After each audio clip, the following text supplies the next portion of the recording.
Hey everyone, it's Connie from Thoughts of Treasures. Today we're going to be doing a fall decor piece. It's great for the season coming up here.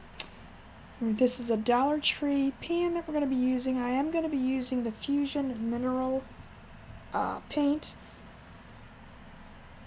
We're just going to give this a good coating. This is really good paint. It is on the pricier side. Chalk paint works just as well. I just happened to use this. It was on hand. I did give it 2 coats of it to get it nice and coated. You want to get a good coating on here to cover up all of that silver tray. This is just the boring part of watching painting. Good thing we can speed it up. Give it a good drying. I'm going to use this piece of tape because we are using a napkin, so we are going to be separating the plies. I find the easiest way to separate plies is with a piece of tape, painter's tape, and we're only going to use one of these trucks. This was a jippy napkin because it only gives you 2 trucks on the whole napkin.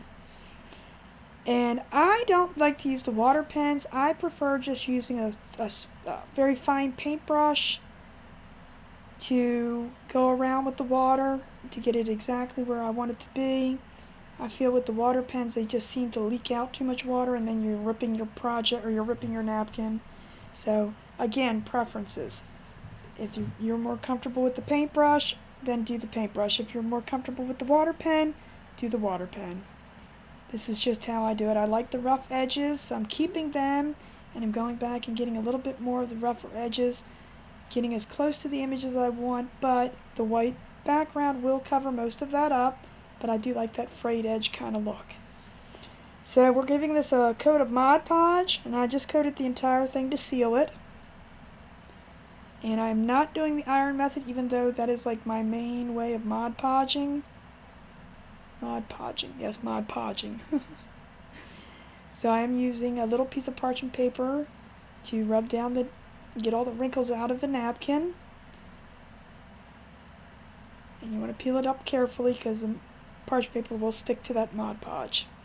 So now here I'm taking a little bit of antique wax and just going around the outer edges just to give it more of a rustic kind of look. I'm never into that fine prestige kind of thing. Farmhouse. It's got to be farmhouse. So you can pick any kind of ribbon. I just happen to have this really pretty plaid ribbon that's very fallish that kind of matched the truck. And I'm just going to put it over one side, and we are going to layer it over onto the back for more security. And I'm just using one of those little Dollar Tree makeup. I don't know what these things are used for makeup, but you find it in the makeup section at Dollar Tree. They're good. They're silicone, and they're good for holding down any glue part that you have to. So now I'm going to take and just make a bow to put in the corner of this. So I'm using the plaid, of course, and I'm using a green background, and of course no project is complete without some raffia, so we've got to add that onto it, especially in fall time. Just adds to it. And I call these the scrunch and bunch. It's just, your crisscross applesauce and then bunching it together and tying it. I know bedabbers are easier for some people. I just find this to be my easy way. Everybody has their own way of doing things. This is just supposed to be an inspirational piece, not really a do it my way piece.